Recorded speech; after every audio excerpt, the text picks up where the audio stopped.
Irmãos em Cristo, boa noite, a paz seja com todos. Mais uma noite aqui com os irmãos neste período de quarentena. Porém, nós cremos que este momento excepcional brevemente passará e nós voltaremos à normalidade dos nossos cultos, em louvor e adoração ao nosso Deus pelo seu cuidado por nós, pela sua misericórdia que é grande. Nesta noite, irmãos, eu gostaria de compartilhar com a igreja uma mensagem no livro do profeta Isaías, no capítulo 58, e eu gostaria de ler para os irmãos e que essa meditação de hoje nos ajudasse a compreender um pouco a respeito do caráter de Deus e o propósito que Deus tem para a vida do seu povo, seus projetos para com a sua igreja.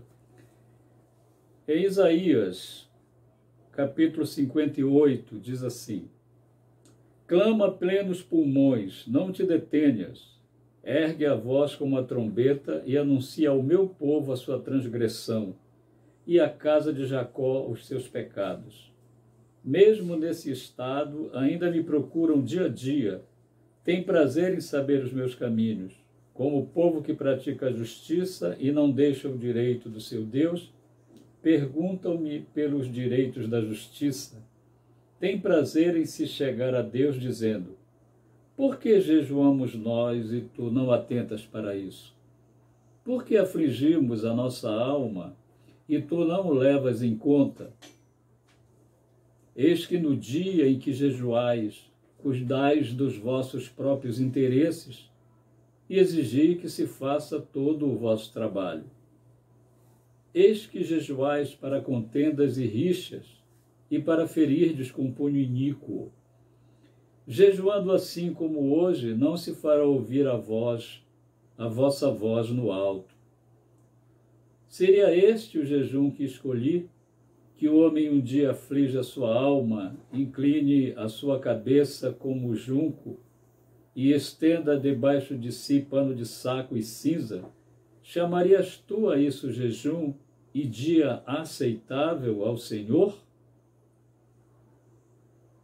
Porventura, não é este o jejum que escolhi?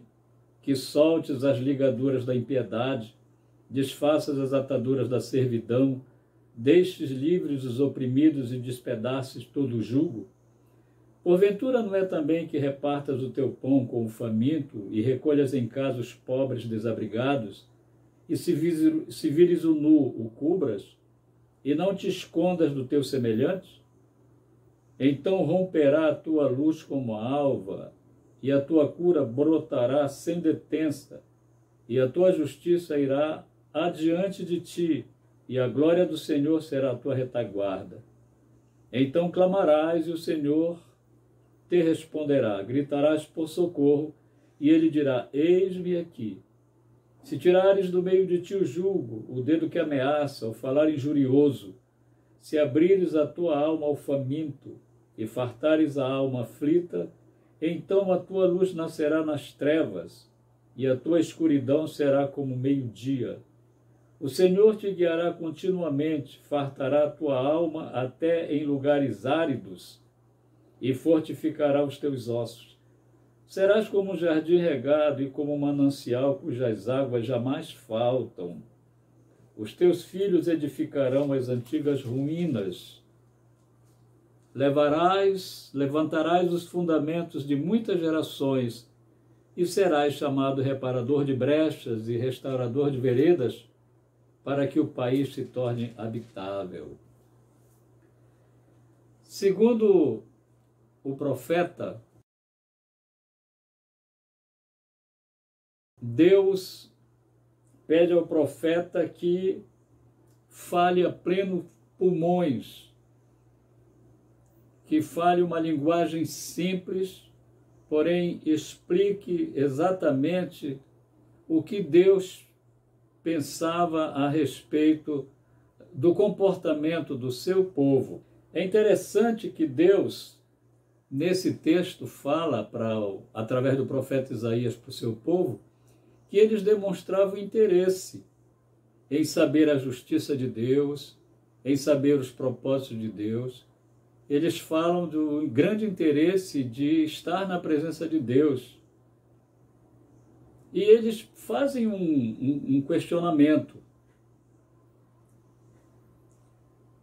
O questionamento deles é o seguinte: por que nós jejuamos, nos afligimos a nossa alma, e tu não atentas para isso? É a pergunta que eles fizeram, e Deus, através do profeta, mostra para eles justamente a maneira errada que eles estavam procedendo, querendo se achegar a um Deus santo com um culto hipócrita, com uma fé fingida, porque se aproximavam de um Deus santo para suplicar o seu favor, enquanto que as ordens, os mandamentos de Deus para esse povo, eles não colocavam em prática. E o Senhor está falando para eles aqui que, não obstante eles demonstrarem interesse pelas coisas de Deus, mas aquilo era puro fingimento, era um culto hipócrita, porque eles queriam o favor de Deus para benefícios pessoais, enquanto transgrediu a lei desse Deus. Quer dizer, uma confusão total a respeito do caráter de Deus. E o Senhor está dizendo para eles o seguinte: agindo dessa maneira, vocês não serão ouvidos. Seria esse o jejum que me interessa? E o Senhor deixa claro aqui qual era o comportamento que ele esperava do seu povo. O que Deus esperava a respeito daquele povo que, não obstante essa transgressão que ele está apontando aqui, através do profeta, mas era o povo dele. E é interessante a gente observar que o povo reclamou. Por que Deus não aceitava os seus sacrifícios?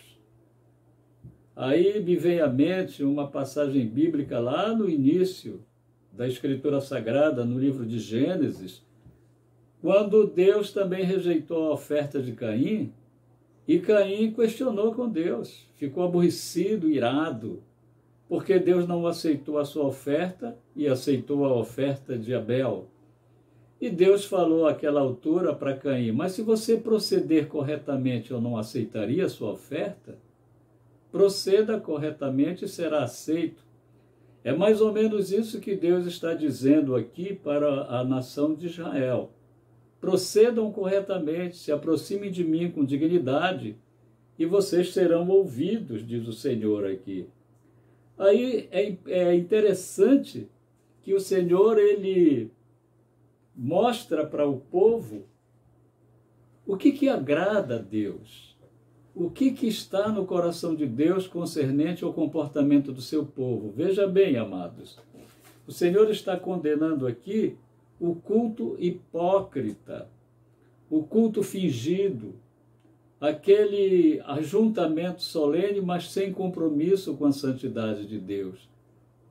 Buscar o poder de Deus sem estar interessado em conhecer o caráter de Deus, como Deus é, o que agrada ao Senhor. O salmista Davi, ele já tinha consciência do que agradava a Deus, tanto que ele diz: agrada-te do Senhor, e ele satisfará os desejos do teu coração.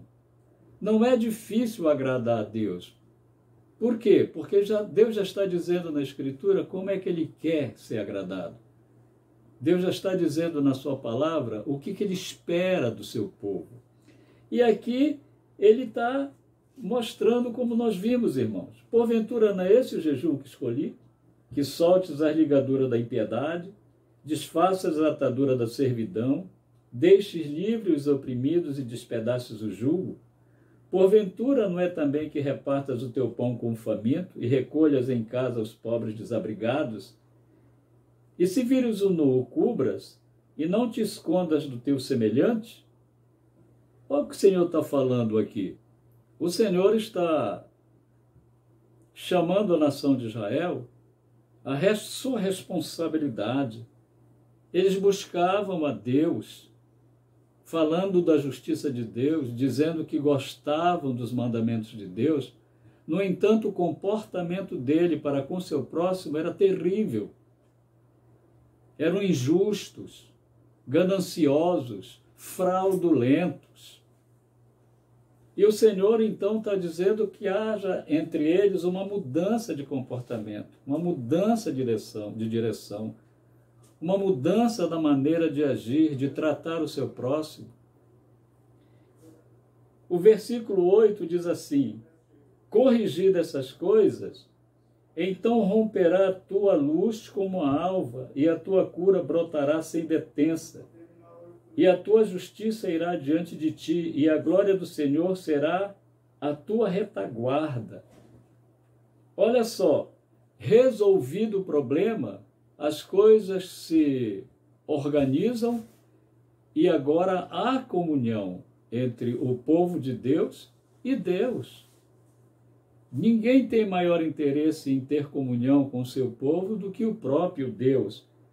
Então, removidos os embaraços, a glória do Senhor já aparece, a comunhão com o Senhor já está facilitada. Agora é uma via de mão dupla, vai e volta.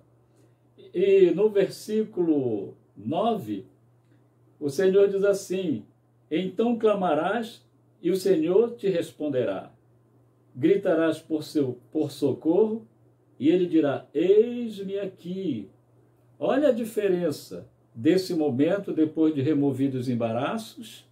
Olha a diferença para aquele momento em que eles falavam, gritavam, suplicavam e Deus não ouvia. A Escritura Sagrada diz que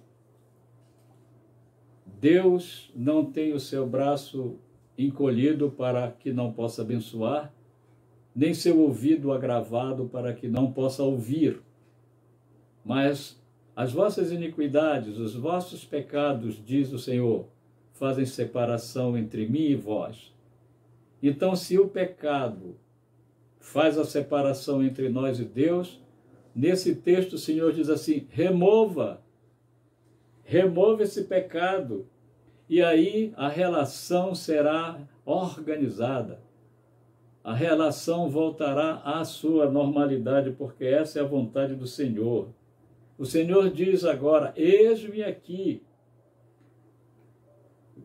Se tirares do meio de ti o jugo, o dedo que ameaça, o falar injurioso, se abrires a tua alma ao faminto e fartares a alma aflita, então a tua luz nascerá nas trevas, e a tua escuridão será como o meio-dia.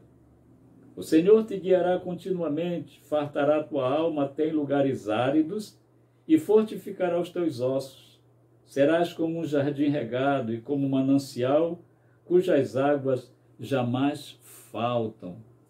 Deus está mostrando nesse texto para a nação de Israel e para nós como igreja que o embaraço que solapa a nossa relação com Deus é o nosso pecado, as transgressões, a nossa maneira errada de agir, a arrogância, a prepotência, a insolência muitas vezes, a grosseria com que tratamos o nosso próximo e às vezes o nosso irmão, a falta de sensibilidade para com os problemas das pessoas. Isso é algo que deixa Deus entristecido e faz com que Ele não estenda a sua mão para nos abençoar. Ele diz aqui que se estivermos bem com Ele, independentemente do lugar onde estejamos, seja ele próspero ou inóspito, a bênção acontecerá. Louvado seja o nome do Senhor. Para encerrar, o versículo 12 diz assim: os teus filhos edificarão as antigas ruínas, levantarás os fundamentos de muitas gerações e serás chamado reparador de brechas e restaurador de veredas para que o país se torne habitável. Reparador de brechas e restaurador de veredas. Esse texto nos lembra quando Jerusalém foi destruída e os seus muros derrubados. E Neemias foi lá para restaurar os muros, fechar as brechas e depois cuidar do povo. Esse é o papel da igreja. A igreja, nesse momento de pandemia, nesse momento de muita tristeza, muito sofrimento, muito terror pelo enlutamento de muita gente, muitas famílias, a igreja tem um papel preponderante, importantíssimo diante de Deus. No momento em que a humanidade passa por um julgamento de Deus, só há um segmento que pode aplacar essa ira de Deus, fazer com que Deus se demova da sua justiça, fazer com que Deus se demova do seu julgamento. A igreja que clama ao Senhor. A Escritura diz: clama a mim e responder-te-ei, e anunciar-te-ei coisas grandes e ocultas que não sabes. Essa é a palavra do Senhor, é a promessa de Deus para a sua igreja. Clama a mim, mas antes de clamar, organize a sua vida espiritual. Neste período de pandemia, nós observamos que o coronavírus, ele abriu uma brecha imensa no muro da saúde mundial. E isso tem aterrorizado os seres humanos, e isso tem deixado os povos perplexos e também profundamente desapontados por perceber que as estruturas governamentais não garantiram segurança para esse período tão difícil. Então, irmãos, esse é o momento que nós precisamos refletir. O Senhor diz que essas brechas abertas por essa situação, essa brecha aberta por essa pandemia desse vírus que tem causado tanto sofrimento, que tem trazido tanta tristeza para as famílias, tem que ser fechado. Deus quer fechar essas brechas e Deus quer restaurar a vereda desse povo.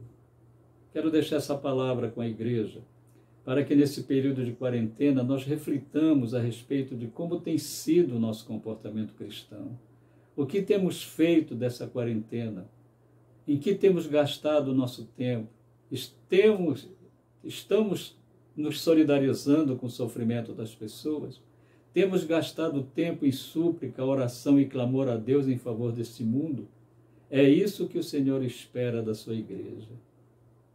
É isso que o Senhor espera que façamos, porque foi para isso que o Senhor nos separou, para glorificarmos o seu nome, trazendo benefício às pessoas que sofrem, aos necessitados. Oremos, irmãos. Senhor, louvamos o teu nome, te damos graça pela tua misericórdia que é grande para com cada um de nós. Louvamos o teu nome por aqueles que o Senhor já restaurou a saúde. Nossas vidas estão nas tuas mãos.